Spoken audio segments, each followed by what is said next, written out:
स्वागत है आप सभी का हमारे चैनल अननोन टू नोन पे। जैसा कि आप लोगों को पता है 27 तारीख से उत्तर प्रदेश पुलिस में कांस्टेबल के लिए आवेदन शुरू होने जा रहे हैं। लगभग 60,000 से अधिक पद हैं। ये बहुत समय से आप लोगों का इंतजार था इस भर्ती के लिए। अब बिना समय गंवाए, क्योंकि बहुत कम समय में इसकी एग्जाम आयोजित की जाएगी। कम समय है आपको एकदम से तैयार होके जुट जाना है परीक्षा की तैयारी के लिए, क्योंकि इसमें बहुत सारे परीक्षार्थी ऐसे भी होंगे, कई वर्षों से पुलिस भर्ती की वैकेंसी नहीं आई थी, तो वो हो सकता है बहुत से लोगों के लिए लास्ट चांस हो। आगे ये भर्तियां फिर कब आएंगी, तब तक बहुत सारे बच्चे जो हमारे हैं वो ओवर एज भी हो सकते हैं। तो इस सुनहरे अवसर को आपको जाया नहीं करना है, अपना 100% देना है और हमारी आप लोगों के लिए सक्सेस की अग्रिम बधाई और शुभकामनाएं हैं। चलिए शुरू करते हैं। क्षेत्र मिति मतलब मेंसुरेशन। और जैसा कि हम जानते हैं मेंसुरेशन में 2D और 3D दो टाइप के फिगर होते हैं। 2D मतलब जिसमें हम एरिया तक सीमित रहते हैं, परिमाप, परिध, क्षेत्रफल। और 3D का मतलब जिसमें हमारा आयतन और इन्वॉल्व हो जाता है। तो अच्छा, ये जो क्षेत्र मिति है ये हमारी ज्योमेट्री फिगर पर ही बेस्ड रहती है। तो ज्योमेट्री फिगर या जो हम कहते हैं ज्यामितीय आकृतियां, वो उन्हीं को लेके हमारा ये मेंसुरेशन या क्षेत्र मिति उसी पर बेस्ड है। तो शुरू करते हैं। पहले देखते हैं 2D फिगर क्या होते हैं, 2 डायमेंशनल, द्विविमी। जैसे कि हम पहले शुरू करते हैं त्रिभुज से। त्रिभुज त्रिभुज को क्या बोलते हैं? ट्रायंगल। ट्रायंगल। अब ये त्रिभुज मतलब तीन भुजाओं वाला। ट्रायंगल मतलब होता है, ट्राई मतलब तीन, त्रि एंगल माने कोण, तो इसको आप त्रिकोण भी कह सकते हैं। ठीक है। बहुत सी जगह पर शुरुआत से तो हम लोग देखते हैं त्रिभुज लिखा होता है, लेकिन नई नई जो बुक्स आ गई उसमें अब त्रिकोण भी लिखते हैं ट्रायंगल का मतलब। तो ट्रायंगल, अब इसमें हमें दो चीजों पर फोकस करना है, परिमाप और क्षेत्रफल। तो परिमाप तो कोई भी त्रिभुज हो उसकी तीनों भुजाओं का योग अगर आप कर दो तो त्रिभुज का परिमाप ज्ञात हो जाता है। तीनों भुजाओं को अगर आप जोड़ देंगे या योग पता कर लेंगे तो हमें त्रिभुज का परिमाप पता हो जाता है। वो त्रिभुज कैसा भी हो, समबाहु त्रिभुज हो, समद्विबाहु त्रिभुज हो, विषम बाहु त्रिभुज हो, या समकोण त्रिभुज हो, न्यून कोण त्रिभुज हो, अधिक कोण। देखिए, तो अब लेकिन क्षेत्रफल कैसे पता करते हैं? क्षेत्रफल पता करने के लिए अगर समकोण त्रिभुज है, समकोण त्रिभुज, समकोण त्रिभुज कैसा त्रिभुज होता है? जिसका एक कोण कोई 90 अंश का हो, ठीक है, या समकोण हो जिसमें एक कोण, वो समकोण त्रिभुज होता है। तो इसका जब क्षेत्रफल पता करते हैं तो 1/2 आधार गुना ऊंचाई या हाफ बेस इंटू हाइट, ये इसका फॉर्मूला लगा देते हैं और हमें इसका क्षेत्रफल आ जाता है। परिमाप आपको बताया गया कि तीनों भुजाओं को जोड़ देंगे कैसा भी त्रिभुज हो जाएगा। एक तो ये हो गया समकोण त्रिभुज। इसके बाद समबाहु त्रिभुज। समबाहु त्रिभुज, तो समबाहु का मतलब क्या होता है? जिसकी तीनों भुजाएं बराबर हों। ये जानते हैं त्रिभुज है तो भुजाएं तीन ही होंगी और तीनों भुजाएं बराबर होती हैं। और ध्यान रखिएगा, अगर तीनों भुजाएं बराबर है तो तीनों कोण भी बराबर होते हैं, और तीनों अगर बराबर होते हैं तो सब 60-60% के होते हैं। तो उसको न्यून कोण त्रिभुज भी आप कह सकते हो अगर कोणों के आधार पर उसकी व्याख्या करोगे। तो इसका होता है फॉर्मूला √3/4 ए स्क्वायर या भुजा स्क्वायर। ए क्या है यहाँ पर? भुजा, या उसकी साइड का स्क्वायर, ये भी लिख सकते हो। ठीक। अब जैसे आ जाता है तीसरी चीज, एक ये होता है समद्विबाहु त्रिभुज। समद्विबाहु त्रिभुज। अब समद्विबाहु त्रिभुज, जैसे समबाहु त्रिभुज क्या हो गया आपका, ऐसा हो गया, तीनों भुजाएं बराबर हो गई। समकोण त्रिभुज कैसा हो गया, ऐसा हो गया, नहीं ये 90 अंश हो गया, ये इसका बेस हो गया, ये इसकी हाइट हो गई, ये इसकी साइड हो गई, ये भुजा। अब समबाहु त्रिभुज कैसा होता है ये देखना है, ऐसा, ये दो भुजाएं बराबर होती है, अलग नाप की होती है। अब इसका परिमाप तो बताया ही गया कि तीनों लंबाइयों को जोड़ देंगे।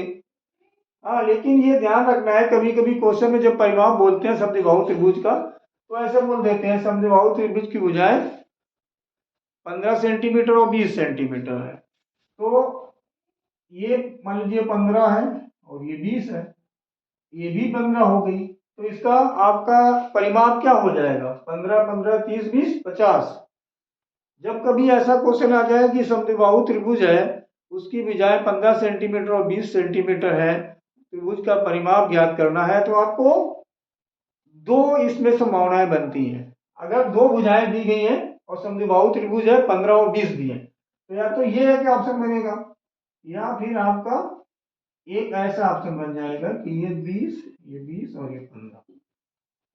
समझ में आ रहा कि मतलब अगर दिया गया समद्विबाहु त्रिभुज जिसकी भुजाएं 15 सेंटीमीटर और 20 सेंटीमीटर है, उसका परिमाप बताओ, तो 15 20 दी गई है, तो ये या तो ये हो जाएगा या फिर ये होगा, तो इसका परिमाप कितना हो गया 50 सेंटीमीटर, और इसका कितना हो जाएगा 55 सेंटीमीटर, या जो भी यूनिट है इसकी। ठीक, समद्विबाहु के केस में ये चीज आपको ध्यान रखनी है। ये ना सोचिए कि इसमें दो भुजाएं दी गई हैं, तीसरी भुजा नहीं पता है तो हम परिमाप कैसे ज्ञात करें, और अब ये सही होगा या ये सही होगा। तो इसके लिए आपके जो ऑप्शन चार्ट दिए जाते हैं उसमें आपको देखना पड़ेगा ऑप्शन में 50 दिया है या 55 दिया, जो ऑप्शन दिया है वही आपको करेक्ट करना है। अब इसके बाद ये भी हो सकता है कि दोनों ऑप्शन नहीं दिए होंगे, अगर फिर भी कभी दे दिया गया तो एक ऑप्शन ऐसे दिया जाएगा कि अगर ए और बी दोनों में दिए, दोनों ए और बी दोनों सही, या बी और सी में दोनों दिया है, बी और सी दोनों सही, ये ध्यान रखना है ना। ऐसे नहीं कर लेना कि बस एक ही ऑप्शन का छोड़ दो। अब इसका अगर क्षेत्रफल है ज्ञात करना, क्षेत्रफल ज्ञात करना है, तो देखिए ये जो समान भुजाएं होते हैं इसको ए बोलते हैं, और जो ये अलग होती है उसको बी बोलते हैं। तो इसका क्षेत्रफल ऐसे पता किया जाता है, b upon 4 under root 4a square minus b square upon 4। यहाँ क्या ध्यान रखना है, ए जो होता है वो क्या होता है, बराबर भुजाएं, जो बराबर भुजाएं होती हैं उसे ए बोला जाता है, और बी क्या है, जो असमान भुजाएं, जो अलग है, बराबर नहीं है, ये हो गई आपकी बी।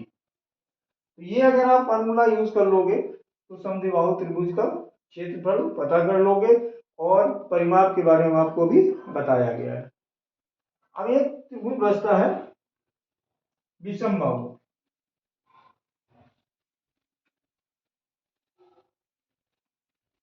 वो भी क्लियर कर दूंगा विषमबाहु त्रिभुज क्या होता है।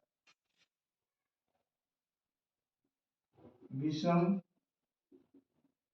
बाहु त्रिभुज ऐसे मान लीजिए दिया है 5 6 7 यूनिट ऐसे लंबाई की, कुछ भी नहीं दिया है, परिमाप तो जोड़ के पता कर लोगे। अब इसका अगर एरिया पता करना है, इसके लिए हमें ये करना होता है कि पहले तो हम इसका यस पता करते हैं। यस क्या होता है, अर्ध परिमाप, मतलब सेमी पेरीमीटर, अर्ध परिमाप होता है ये, और ये होता है परिमाप का आधा। तो परिमाप क्या है, तीनों भुजाओं का योग बटे 2, ऐसे आप यस पता कर लेंगे। जैसे 5 6 7 दिया है तो ये कितना हो गया 9 यूनिट या 9 सेंटीमीटर, अगर सब सेंटीमीटर में। इसके बाद जब क्षेत्रफल पता करते हैं तो under root S minus A S minus B S minus C ऐसे पता किया जाता है। ए बी सी एस, ये इसको सॉल्व कर देते हैं तो हमारा विषमबाहु त्रिभुज का क्षेत्रफल आ जाएगा। और ये जो फार्मूला है इसको हीरोन फार्मूला या हीरोन सूत्र बोला जाता है, और इस फार्मूले से किसी भी टाइप का त्रिभुज है उसका क्षेत्रफल आप निकाल सकते हो। लेकिन और के अपने व्यक्तिगत उनके समबाहु त्रिभुज का, समकोण त्रिभुज का, समद्विबाहु त्रिभुज का फार्मूला होता है, तो ये आप इसमें यूज कर सकते हो। ये त्रिभुज के बारे में हो गया। और त्रिभुज होता क्या है कि तीन भुजाओं से घिरी आकृति होती है और उसके जो तीनों अंतःकोण होते हैं उनका योग 180 अंश होता है। अब आते हैं हम लोग वर्ग पर। अब वर्ग में इसकी प्रॉपर्टी देख लीजिए और क्या क्या क्वेश्चन में पूछा जा सकता है वो देख लीजिए आप। जैसे वर्ग है, ये मान लीजिए चारों भुजाएं बराबर होती हैं, चारों कोण समकोण होते हैं यानी 90 अंश के होते हैं, चार सरल रेखाओं से घिरी हुई आकृति होती है, चारों बराबर होते हैं, जो डायगोनल होते हैं वो इसको दो बराबर त्रिभुजों में विभाजित करता है, यानी एक जो त्रिभुज है उसका क्षेत्रफल पूरे त्रिभुज का आधा होगा और इन दोनों त्रिभुजों का क्षेत्रफल आपस में बराबर होता है। अब इसमें देखिए पूछा क्या क्या जाएगा, इसका वर्ग का परिमाप, वर्ग का परिमाप। तो भी चाहे त्रिभुज में बताया गया तीन भुजाएं होती, तीनों को जोड़ ले। चतुर्भुज है तो उसमें चार भुजाएं हैं, चारों को जोड़ ले। लेकिन इसमें चूंकि चारों बराबर है तो इसको चार से गुणा कर दें तो भी आपका परिमाप आ जाएगा। अब ये आ गया विकर्ण, वर्ग का विकर्ण। तो विकर्ण होता है a√2, ये जो इसकी भुजाएं हैं उसको a मान लेते हैं और उसमें √2 और लगा दिया जाता है, यानी जितनी भी भुजा दी है, अगर किसी वर्ग की भुजा 5 सेंटीमीटर है तो उसका विकर्ण क्या हो जाएगा 5√2। 10 है तो 10√2, सेंटीमीटर मीटर जो है वो यूनिट तो उसकी सेम रहेगी। अब आता है अगर क्षेत्रफल, वर्ग का क्षेत्रफल, तो ये होता है भुजा गुणा भुजा, भुजा स्क्वायर या फिर इसी को a स्क्वायर लिख देते हैं क्योंकि a भुजा है। भुजा अगर दी है तो भुजा गुणा भुजा कर दीजिए, क्षेत्रफल आ जाएगा। लेकिन अगर कहीं मान लीजिए विकर्ण दिया है, ये दे दिया गया है 10, विकर्ण अगर 10 सेंटीमीटर दिया है और वर्ग का क्षेत्रफल पता करना है, वर्ग का क्षेत्रफल बराबर ये भी हो सकता है हाफ विकर्ण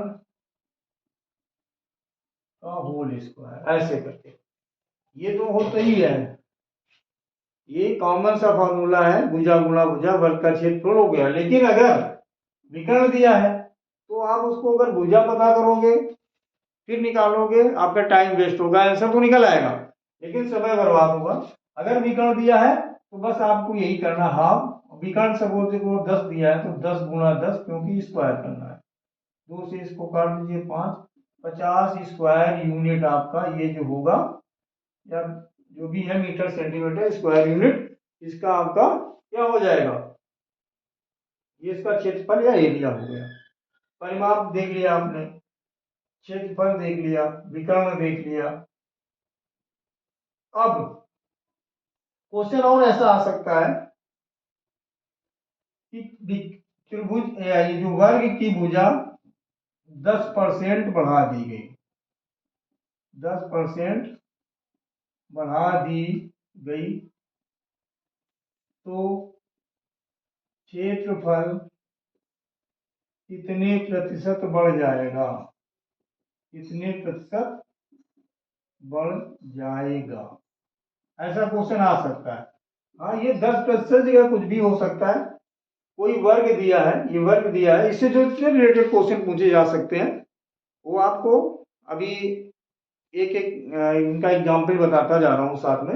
इसके बाद जब इसके क्वेश्चन कराए जाएंगे तब तो आपको विस्तृत बताया ही जाएगा, शॉर्ट में अभी समझाता हूँ। 10% अगर बढ़ा दिया गई इसकी एक भुजा तो क्षेत्रफल कितना बढ़ जाएगा। ध्यान रखिएगा, अगर परिमाप की बात कर रहा है, परिमाप में बोला गया भुजा 10% बढ़ा दी गई, 20% बढ़ा दी गई, तो परिमाप कितना बढ़ेगा, जितनी भुजा बढ़ाई गई उतने ही प्रतिशत बढ़ेगा, कोई डाउट नहीं रखिएगा। लेकिन अगर बोल रहा है क्षेत्रफल कितने प्रतिशत बढ़ जाएगा तो आपको ये करना है, जैसे 10% बढ़ा दिया गया तो 10 प्लस 10 गुणा, सॉरी यहाँ पर गुणा कर लीजिए, 10 गुणा 10 बटे 100। तो ये तो आपका कट के 1 आ जाएगा और ये हो जाएगा 20, 20 प्लस 1 बराबर 21%। एक तो ये तरीका। जैसे दूसरा तरीका ये कि इसकी भुजा 10 मान लो, तो वर्ग का क्षेत्रफल क्या हो जाएगा, 10 गुणा 10 100 वर्ग सेंटीमीटर। और अगर 10 में हम अगर 10% इसको बढ़ा दें तो 10 का 10% कितना होता है, 1। तो 10% जब इसकी लंबाई या भुजा बढ़ाओगे तो कितनी हो जाएगी नई भुजा, 11। तो 11 नया क्षेत्रफल क्या हो जाएगा, 121 सेंटीमीटर स्क्वायर। तो कितना बढ़ गया, 100 और 121 हो गया, 21 बढ़ गया। अब था कितना, 100 में अगर 21 बढ़ा है तो कितने प्रतिशत बढ़ गया, 21%। और ये केवल 10 के लिए ही नहीं है, 10% बढ़ाया जाए, अगर मान लीजिए 20% बढ़ा दिया जाए तो यही आप काम कर सकते हो, 20 प्लस 20 गुणा 20 गुणा 20 बटे 100। यहाँ पर बटे में 100 ही रहेगा, ऐसे ना सोचिएगा 10 है इसलिए बटे में 100 आ गया। 15% हो तो 15 प्लस 15 गुणा 15 गुणा 15 बटे 100। ये तो हो गई बढ़ाने की बात। अगर ये बोल देता कि ये 10% घटा दी गई, अगर बोल दे ये घटा दी गई 10%, तो ये इसका क्षेत्रफल कितना घट जाएगा। बस सेम वही पैटर्न है, बस आपको करना क्या है, 10 प्लस 10 माइनस 10 इंटू 10/100। वहां पर बढ़ाने वाले में यहाँ प्लस रहता है, घटने वाले में यहाँ माइनस हो जाएगा, और ये एज इट इज वैसे ही रहेगा आपका। तो ये तो आपका जानते हो 1 आएगा, ये 20 माइनस 1 तो क्या हो जाएगा, 19% बढ़ गया। और अगर वैसे करना चाहे तो पहले भुजा इसकी 10 लेनी है, और केवल इसी के लिए नहीं लेनी है, जब क्षेत्रफल की बात करें, वर्ग दिया हो, आयत दिया हो, त्रिभुज दिया हो, वृत्त दिया हो, कुछ भी, और बोल दिया गया क्षेत्रफल में इतने प्रतिशत की वृद्धि हो गई या इतने प्रतिशत की कमी होगी, तो आपको सब में यही लेना है, 10 ले लीजिएगा उसकी भुजाएं या त्रिज्याएं, आपका वो कभी गलत नहीं होगा। जैसे 100 हो गया, अगर 10% इसमें हम घटा दें तो इसका 10% 1 होगा तो बचेगा कितना, 9। 9 गुणा 9 कितना हो गया, 81। ये देखिए घट गया, कितना घट गया, इसको माइनस किया, 19 घट गया। 19 बटे 100 गुणा 100% निकालना है, कितना प्रतिशत आ गया, 19% की ये कमी हो गई। अब ये ध्यान रखना है आपको, ये जैसे वर्ग में बताया गया, तो आयत के केस में भी यही होगा। अब ये ना सोचिएगा आयत की लंबाई चौड़ाई बराबर नहीं होती है, लंबाई चौड़ाई बराबर हो या ना हो, अगर उसकी लंबाई चौड़ाई दी है और बोला जाए कि प्रत्येक में 10% की वृद्धि की जाती है, तो क्षेत्रफल में कितनी वृद्धि होगी, 21%। अभी बताया गया है डिवाइस कैसे बढ़ी। अगर 10% की कमी हो गई है तो क्षेत्रफल में कितनी कमी होगी, 19%। चाहे वो वर्ग हो, चाहे आयत हो, चाहे त्रिभुज हो, और चाहे वृत्त हो, कोई भी केस हो, चाहे वो समांतर चतुर्भुज हो, चाहे समचतुर्भुज हो, याद रखिएगा आप लोग। वर्ग की आपकी जितनी प्रॉपर्टी थी जो क्वेश्चन हो सकते थे वो आपको बताए गए। अब इससे रिलेटेड एक क्वेश्चन और हो सकता है वर्ग का, जैसे कि वर्ग दिया, ये वर्ग दिया, चारों भुजा बोल दिया गया विकर्ण है, क्वेश्चन होगा वर्ग के विकर्ण और भुजा या साइड पर बने समबाहु त्रिभुजों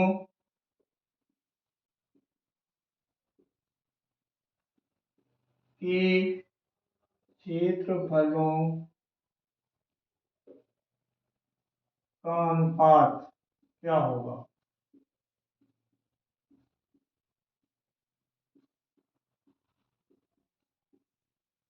देखिए अभी बताया गया भुजा जैसे इसकी ए होती है तो विकर्ण क्या आ जाता है, a√2। अब इसके क्षेत्रफल अगर पूछा जाए तो इस पर अगर समबाहु त्रिभुज बना रहे हो तो ये बनेगा, ये विकर्ण वाला हो गया आपका। और ये चाहे आप ऐसे बना लो और चाहे इधर बना लो, तो ये भुजा है, समबाहु बनना की भुजाएं भी बराबर होंगी। विकर्ण बनना है, समबाहु बनाना है, तो इसकी विकर्ण के बराबर भुजाएं होंगी। तो अब इसमें क्या हो जाएगा, √3/4 यहाँ पर हो गया a√2 का स्क्वायर और नीचे क्या हो जाएगा √3/4 a स्क्वायर। ये कैंसिल, ये हो जाएगा आपका 2a स्क्वायर और ये हो जाएगा a स्क्वायर कैंसिल, क्या आ गया 2:1। ये क्षेत्रफलों का अनुपात हो गया। अगर क्षेत्रफल का अंतर पूछा जाए तो भुजाएं दी होंगी 10, 5 जो भी, दोनों का निकाल के माइनस कर लें। योग पूछा जाए जोड़ लें। हाँ, लेकिन अगर पूछा जाए इनके परिमाप में क्या रेशियो आ जाएगा तो √2 और 1 आएगा। जो ये भुजाओं में है विकर्ण में, ऐसे ये कट जाएगी √2 आएगी 1 आ जाएगा। परिमाप में अंतर वही रहता है जो भुजाओं में होता है। क्लियर हो गया? तो ये आपके वर्ग की चीजें काफी हद तक खत्म हो गई है। आगे जो बचा होगा वो फिर एक्सरसाइज में जब कराई जाएगी तब देखेंगे आप। इसकी बेसिक चीजें हैं ये, जिस पर बेस ही क्वेश्चन आएंगे आपके। अब जैसे आता है आयत। अब आयत कैसा होता है? आयत आमने सामने की भुजाएं बराबर होती है और चारों कोण समकोण होते हैं। ठीक है, विकर्ण बराबर होते हैं। ठीक, इसका परिमाप तो आप जानते ही हो, चारों भुजाओं की जोड़ लेंगे। क्षेत्रफल लंबाई गुणा चौड़ाई या L/B होता है। विकर्ण, इसका जो विकर्ण होता है वो क्या होता है √L² प्लस B², यानी पाइथागोरस थ्योरम का होता है, ये त्रिभुज बन जाता है। और इसका भी जो विकर्ण होता है दो बराबर क्षेत्रफल के त्रिभुजों में डिवाइड कर देते हैं, विकर्ण बराबर होते हैं, आमने सामने की भुजाएं बराबर होती हैं और इसका क्षेत्रफल और विकर्ण कैसे निकाला जाता है। अच्छा, यही तो इससे रिलेटेड जो क्वेश्चन आ जाता है कि बोल देंगे आयताकार कमरा है जिसमें लंबी सी लंबी छड़ या रॉड रखने के लिए हमें क्या करना पड़ेगा, जानते हैं उसका हमें विकर्ण ही पता करना है, या लंबी से लंबी कितनी छड़ रखी जा सकती है। जब आपकी लंबाई चौड़ाई दी होगी तो इसका आपको विकर्ण पता करके वो चीज पता की जाती है। इससे रिलेटेड जब भी क्वेश्चन आएगा तभी आगे क्वेश्चन आपको बताया जाएगा। ये तो हो गया आयत। इसके भी क्षेत्रफल में मैं बता ही चुका हूं, अगर लंबाई चौड़ाई में समान वृद्धि की जाती है तो उसके क्षेत्रफल में उसी हिसाब से आप कितनी वृद्धि होगी कितनी कमी होगी, जैसे वर्ग के केस में बताया गया वैसे ही कर सकते हो। क्षेत्रफल में भी मैंने बताया जितने भी 2D फिगर होते हैं सब में एक ही पैटर्न रहेगा, कोई और अलग करने की जरूरत नहीं है आपको। अब आता है समचतुर्भुज।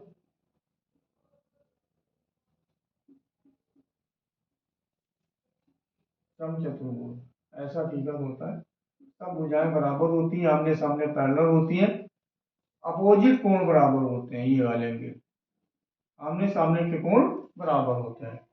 और जो इसके ये विकर्ण होते हैं एक दूसरे को 90 पर बाइसेक्ट करते हैं, 90 डिग्री का यहाँ कोण बनाते हैं। ठीक है, तो परिमाप में तो आप वही करोगे, चारों भुजाओं का योग। जो इसका क्षेत्रफल होता है, क्षेत्रफल क्या हो जाएगा half d1 into d2। d1 क्या है विकर्णों का विकर्ण है, क्योंकि अलग अलग नाप के हैं तो d1 d2 हो गया विकर्णों का गुणनफल। ठीक, ये हो गया विकर्णों का गुणनफल, ये इसका क्षेत्रफल हो जाता है। और क्या हो सकता है, कभी दोनों विकर्ण अगर दिए हैं, मान लीजिए इसके समचतुर्भुज के विकर्ण 12 सेंटीमीटर व 16 सेंटीमीटर हैं, तो समचतुर्भुज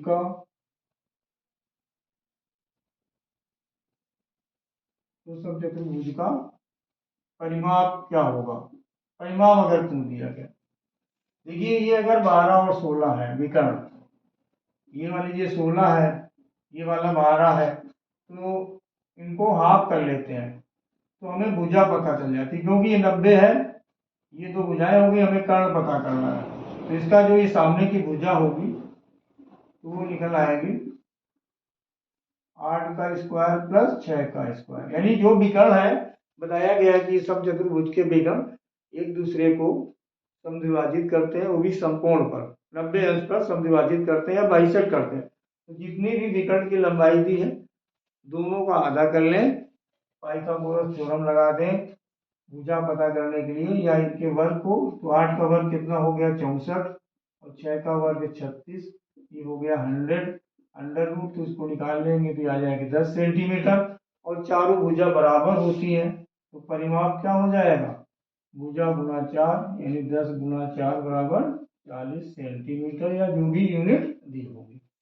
विकर्ण के केस में एक ये चीज और पता कर सकते हैं हम समांतर चतुर्भुज में, विकर्ण से क्षेत्रफल, या ये भी दे सकते हैं कि एक भुजा दी हो और एक विकर्ण दिया हो, दूसरा विकर्ण पता करना वो सब इसी से पता चल जाएगा। भुजा यहाँ लिख लेंगे, दूसरा विकर्ण जो पता करना होगा यहाँ लिख लेंगे, इसी से सब कुछ आपका आ जाएगा।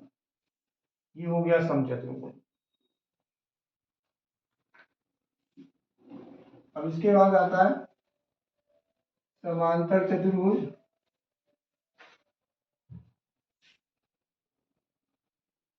समांतर चतुर्भुज, समांतर चतुर्भुज क्या होता है, ये आयत से मिलता जुलता है, आमने सामने की भुजाएं बराबर और पैरेलल, और आमने सामने के कोण भी बराबर, ये इसके और ये इसके, ठीक है। विकर्ण एक दूसरे को समद्विभाजित करते हैं। इसका क्षेत्रफल जो होता है ये होता है b इंटू एल, जैसे ये बेस है और यहाँ से ऐसे ही हाइट डाल देंगे, मान लीजिए ए बी सी डी ऐसे आ गया, तो बेस ये हो गया, हाइट ये हो गई, एरिया निकल आएगा। ऐसा भी हो सकता है कि ऐसे डाल दिया जाए, ये ऊंचाई, ये चीज, ये बेस हो गया और ये हाइट हो गई।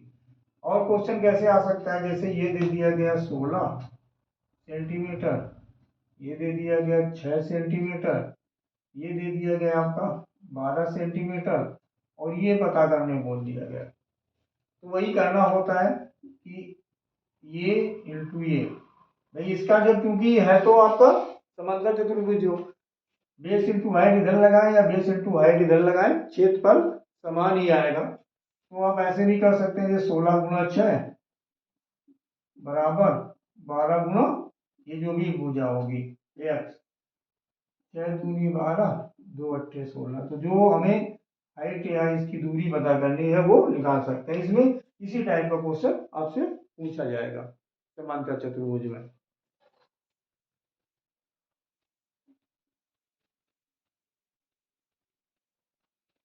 अब आते हैं वृत्त,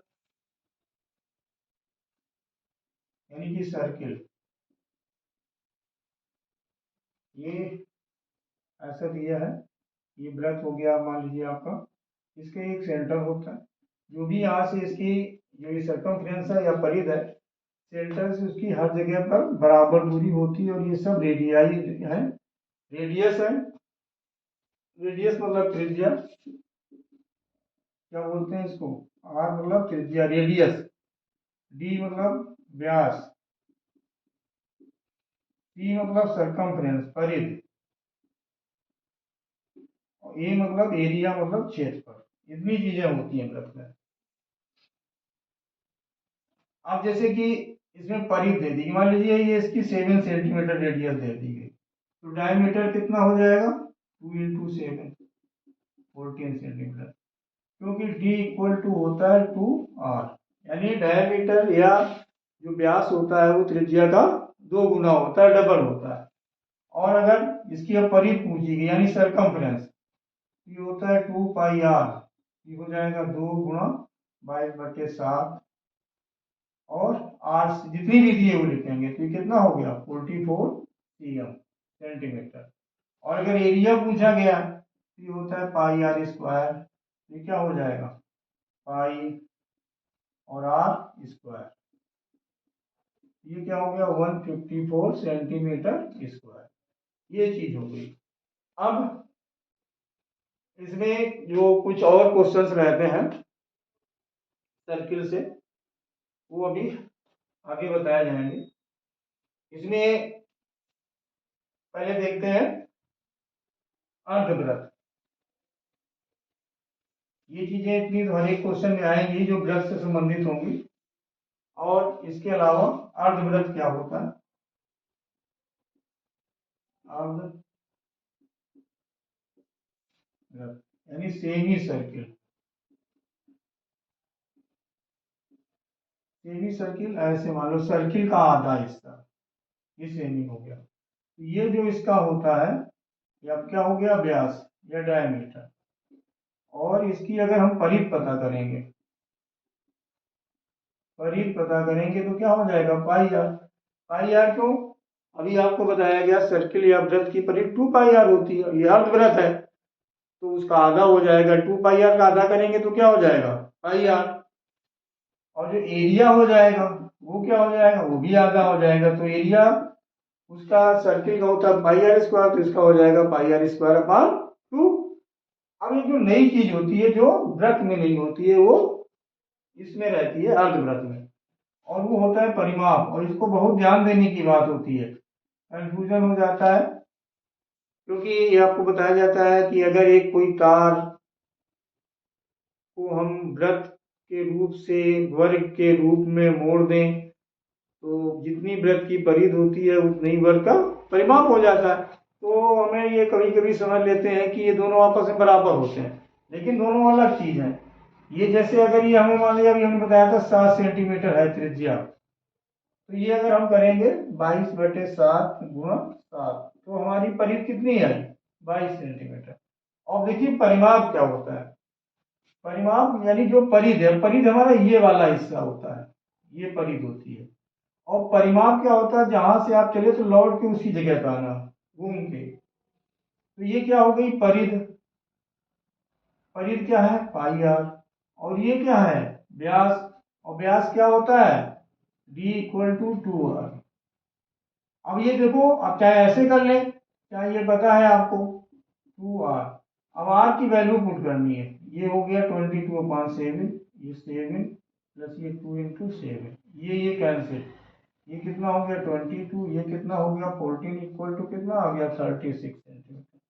तो आप देख रहे हो कि ये कितना है, परिध कितनी आई थी 22 सेंटीमीटर, परिमाप कितना आया 36 सेंटीमीटर, दोनों में है ना अंतर। तो ये ध्यान रखना है अर्धवृत्त के केस में जब भी परिमाप का क्वेश्चन आपसे पूछा जाए तो आपको उसमें व्यास को और परिध में व्यास और ऐड करना पड़ेगा, कभी इसमें कंफ्यूज मत होइएगा।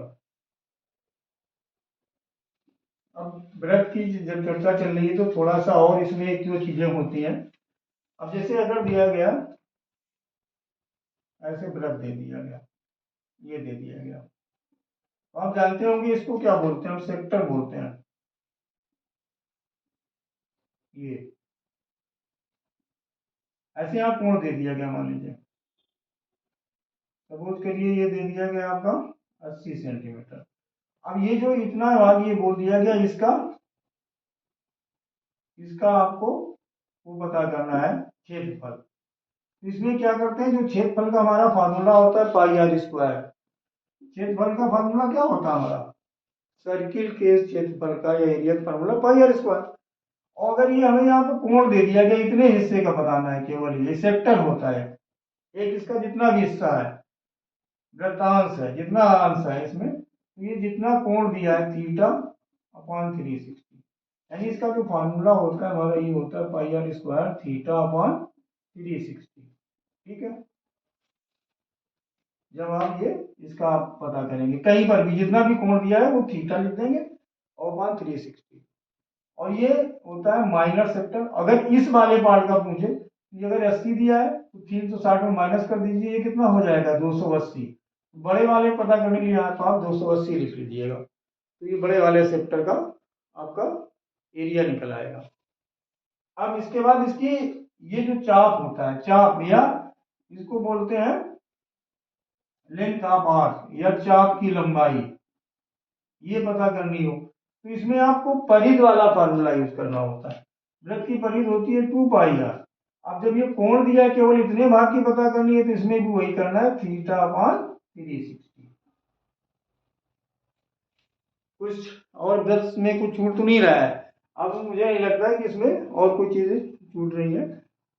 अभी ये 2D के अकॉर्डिंग कितना रहता है इसमें, इसके और फिर इसके ये तो हो गया सेक्टर। और अगर पूछा जाएगा आपके कभी से वो ज्यादा डीप में हो जाएगा, ऐसे ये बोल देंगे।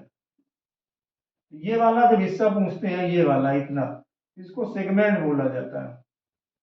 उसमें क्या करना है, जो ये सेक्टर अभी बताया गया इसका निकालेंगे और इस वाले ट्राइंगल का या त्रिभुज का निकाल लेंगे एरिया, और फिर दोनों को माइनस कर देंगे तो ये जो है शेडेड रीजन या छायांकित भाग है उसका क्षेत्रफल निकल आएगा। उसके लिए हमको क्या रेडियस दी गई होगी और ये एंगल दिए गए होंगे।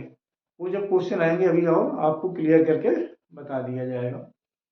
ठीक है, इसके अलावा वृत्त में एक दो चीजें और होती हैं, जैसे इसमें स्पर्श रेखा बना दी जाती है ऐसे करके, ये कोई पॉइंट से, ये है इसका पॉइंट ऑफ कांटेक्ट, या जहां पर ये स्पर्श कर रहे हैं ये सेंटर है, ऐसे करके मिला दिए गए। तो ये ध्यान रखिए, जैसे ये O है, ये A है, ये B है, तो OA इक्वल टू OB हमेशा होता है। किसी बाह्य बिंदु से अगर किसी एक P सर्किल पर जितनी भी स्पर्श रेखाएं ड्रा की जाती हैं वो सब आपस में बराबर होती है। अगर एक बिंदु यहाँ से ये OA OB या इधर से आप जहां से भी डालोगे वो स्पर्श रेखाएं हमेशा आपस में बराबर होती हैं। और ये जो स्पर्श रेखा होती है ये यहाँ पर सेंटर से या केंद्र से समकोण बनाती है, यानी 90 अंश का कोण बनाती है। पुलिस भर्ती के लिए क्षेत्र में 2D में जो बेसिक चीजें हैं उनके बारे में भी बताया जाता है, और ज्यादा डीप में अभी इसमें जाना ठीक नहीं है। अब देखते हैं कुछ और पॉलीगॉन के बारे में। रेगुलर पॉलीगॉन, रेगुलर पॉलीगॉन या नियमित बहुभुज कह सकते हैं इनको आप। रेगुलर मतलब नियमित, बहुभुज, पॉलीगॉन मतलब बहुभुज, मतलब दो से अधिक भुजाओं वाला। त्रिभुज भी बहुभुज होता है, चतुर्भुज भी होता है, पंचभुज, षष्ठभुज, जितनी भी भुजाओं सरल रेखाओं से आकृतियां होती हैं। जैसे कि मान लीजिए एक पंचभुज है, पंच परमेश्वर से शुरू करते हैं। एक पंचभुज है, इसको क्या बोलते हो आप, पेंटागन। और ये रेगुलर है, रेगुलर पेंटागन है। ठीक है, कैसा है, रेगुलर, मिस हो गया था, रेगुलर। तो ये होता कैसा है, मतलब 5 साइड होंगी,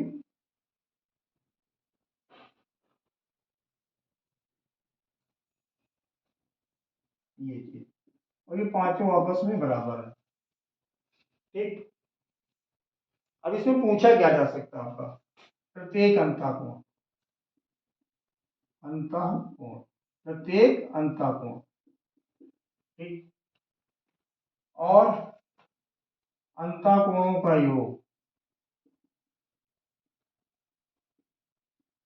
कोणों का योग कुछ भी।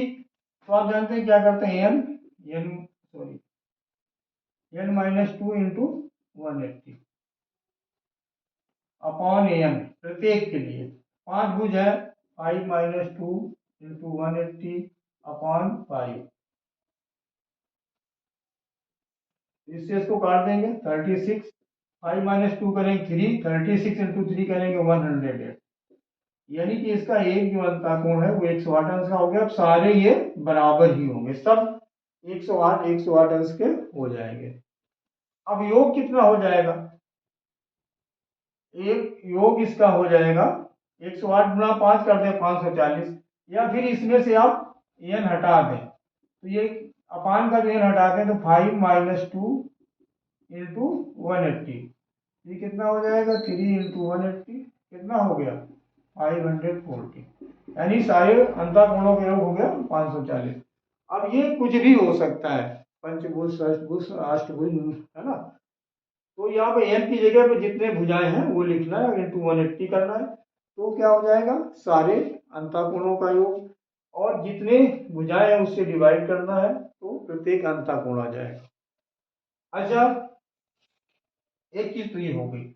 अगर मान लीजिए किसी दे देते हैं, कभी कभी बाह्य कोण दे दिया, बाह्य कोण या बहिष कोण, बाह्य कोण दे दिया गया 60 अंश, रेगुलर पॉलीगन है, कोई नियमित बहुभुज है और उसका बाह्य कोण 60 अंश दे दिया गया और बोला गया ये कितनी भुजाएं होंगी, भुजाएं कितनी होंगी ये पूछ दिया गया। तो आप गांठ मान लीजिए, हमेशा 360 को डिवाइड करना होता है जो बाह्य कोण या बहिष कोण दिया होता है।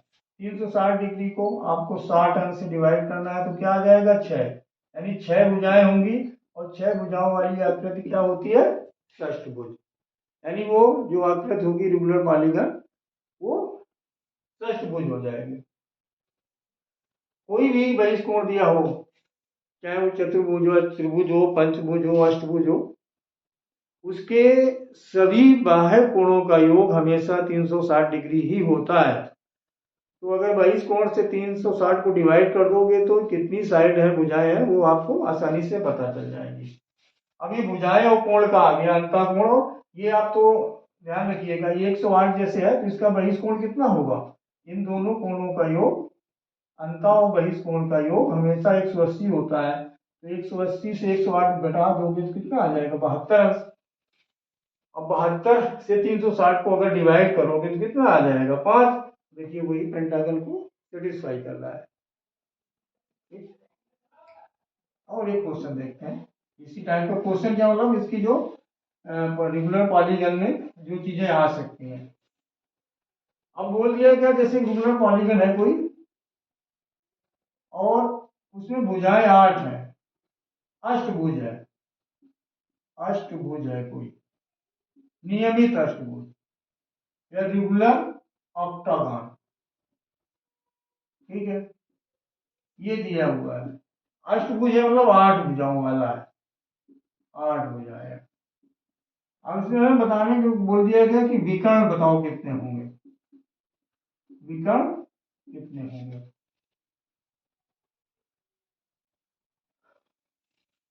तो इसके लिए फार्मूला होता है विकर्ण, डी लिख सकते हैं, डी फॉर डायगोनल, n-3/2। बस इतना याद रखना है, कोई भी अष्टभुज दिया हो उसकी भुजाएं दी हो, विकर्ण पता करना हो, या विकर्ण दिए हो भुजाएं पता करनी है, दोनों केस में आप इसका यूज कर सकते हो। तो डी इक्वल टू क्या हो जाएगा, भुजाएं कितनी 8, 8 - 3/2, इससे जो काट दिया 4 और ये कितना आ जाएगा 8 - 3 5, 4 बचे कितना हो गया 20। यानी कोई भी रेगुलर पॉलीगन है जिसकी 8 भुजाएं हैं तो उसमें विकर्ण कितने होंगे 20। अगर ये 10 भुजाएं वाला होता 10 - 3 7 5 35 विकर्ण हो जाते। 4 भुजाओं वाला होता 4 - 3 1, 2 से 4 को डिवाइड करेंगे 2। आप जानते हो चतुर्भुज में 2 ही विकर्ण होते हैं, हर केस में सेटिस्फाई करेगा। तो आज मेंसुरेशन या क्षेत्रमिति का जो ये ज्योमेट्रिकल फिगर होते हैं जिन पर 2D के बेस्ड क्वेश्चन आते हैं उसके बारे में वो संक्षेप में आपको बताया गया है, क्योंकि इसके क्वेश्चन शुरू करने से पहले ये जरूरी होता है कि हम उसके बारे में तो जान लें, तभी हम आगे उसको अच्छे से समझ सकते हैं। तो मेरा ये वीडियो देखें ध्यान से और अगर अच्छा लगे तो लाइक और सब्सक्राइब करें, शेयर करें। धन्यवाद।